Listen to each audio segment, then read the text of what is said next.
Bonjour à tous, j'espère que vous allez bien, je vous souhaite la bienvenue sur ma chaîne YouTube. Aujourd'hui, je vous présente un jeu qui vient tout juste de paraître aux éditions Grancher. C'est l'Oracle Fontaine qui a été créé par Émilie Porte et illustré par Laure de Mattarel. Alors il s'agit ici d'une deuxième édition puisque l'Oracle Fontaine était déjà paru auparavant, sauf qu'il était en rupture depuis un bon moment déjà. Donc là, les éditions Grancher ont donné finalement un deuxième souffle à ce jeu. Et donc c'est super parce qu'on peut se le procurer facilement à présent, ce qui était devenu vraiment très rare et très difficile à trouver. Donc là on a un très beau coffret comme vous pouvez le voir. Alors on ne se rend pas compte à la vidéo mais tous les motifs qui sont ici sont en relief. Donc c'est très sympa, moi je trouve que ça fait vraiment très classe. Ici à l'arrière également. On a un côté très ludique en fait, je trouve même ne serait-ce que dans le coffret avec la présentation. On a envie de regarder, de s'y plonger et d'essayer de voir un petit peu comment ça fonctionne. Donc il y a 39 cartes, il y a également un livre. Alors tout d'abord, ici on a une petite encoche pour pouvoir attraper le livre facilement, ça c'est appréciable. Et à l'intérieur, nous avons les cartes qui sont de deux formats différents. Nous avons des cartes allongées et des cartes carrées. Mais ça je vous expliquerai juste après. Je vais commencer tout d'abord avec le livre. Alors j'aime beaucoup la plume d'Émilie Porte puisque on sent une sorte de facilité. Alors je dis pas que ça a été facile le travail de création. Je dis qu'il y a une facilité en fait dans le message, dans la fluidité, dans la transmission de l'information. Quand on lit le texte, on ressent en fait ce côté fluide. On a un petit peu l'impression de saisir tout de suite en fait le cœur de l'information qui a voulu être transmis qui est transmis par Émilie Porte. Donc ça c'est vraiment très appréciable et en plus les cartes véhiculent également lors de tirage cette fluidité, cette facilité de communication presque.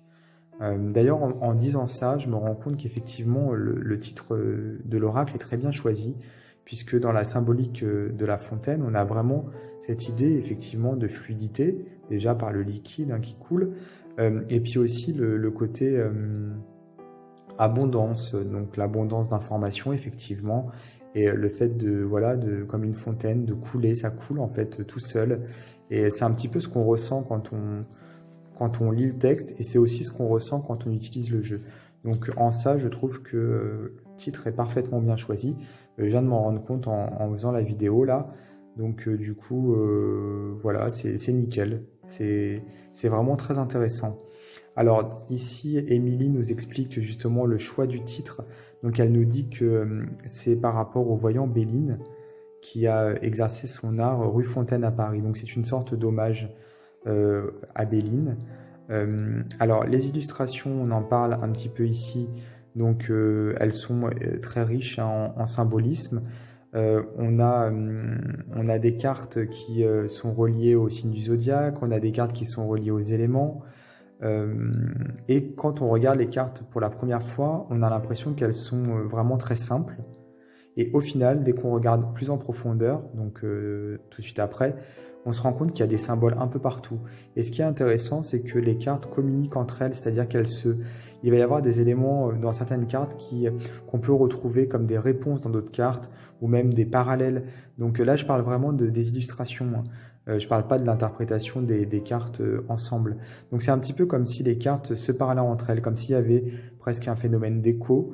Donc ça, c'est vraiment très intéressant puisque ouais, on a encore une fois cette fluidité en fait dans le message, dans l'information.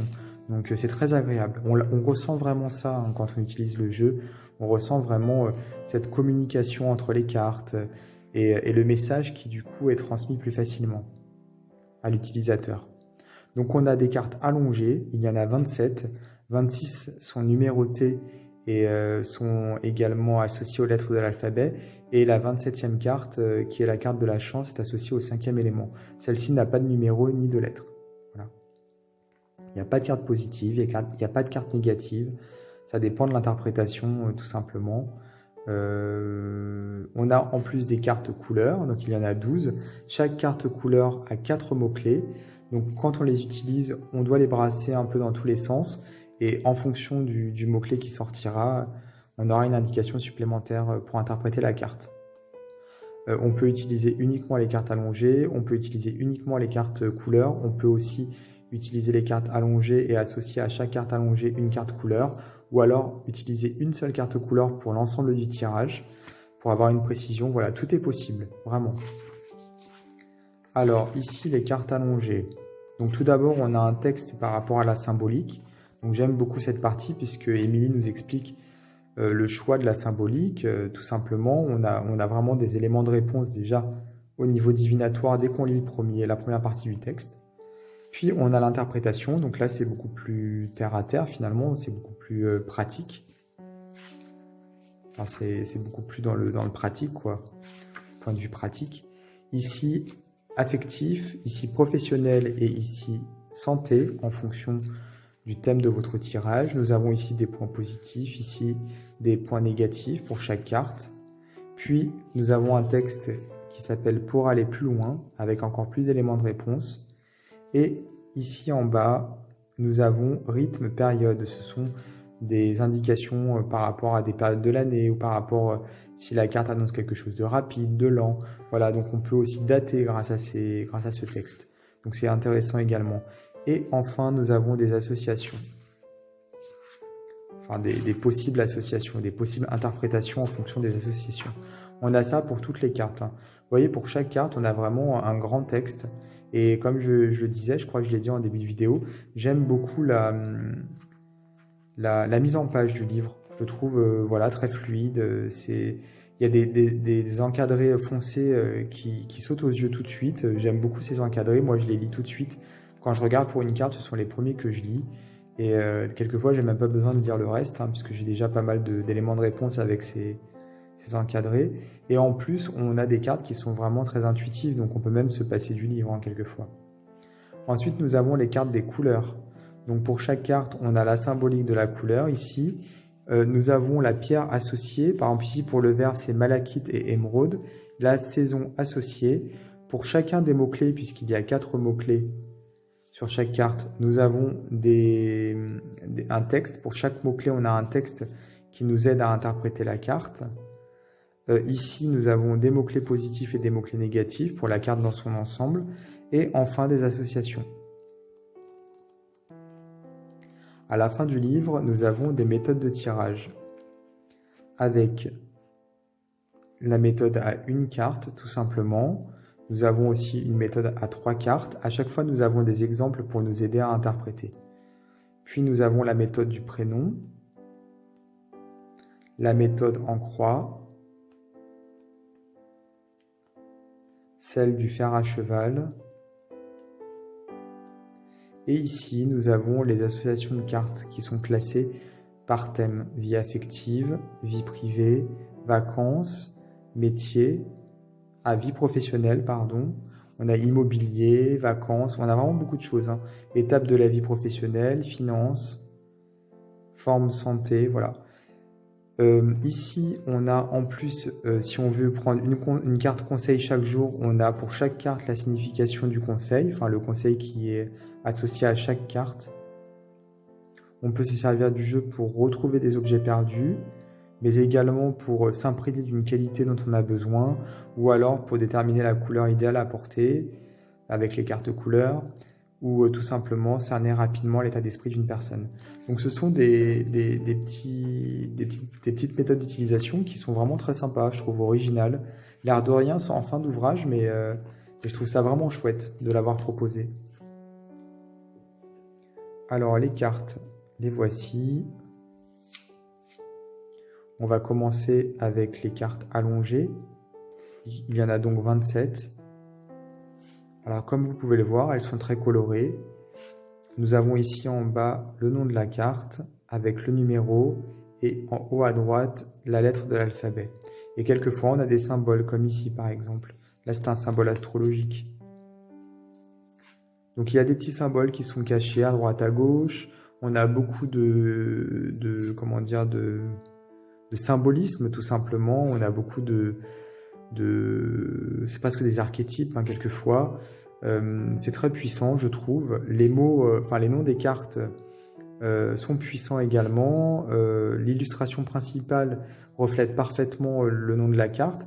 Mais en plus, quand on regarde plus en profondeur, on a effectivement d'autres éléments de réponse, des petits détails à droite à gauche.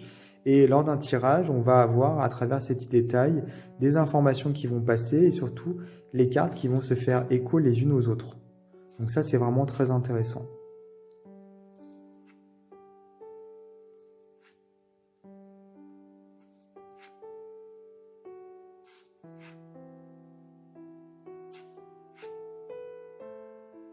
J'aime beaucoup les petites bordures également, elles sont très jolies, je trouve.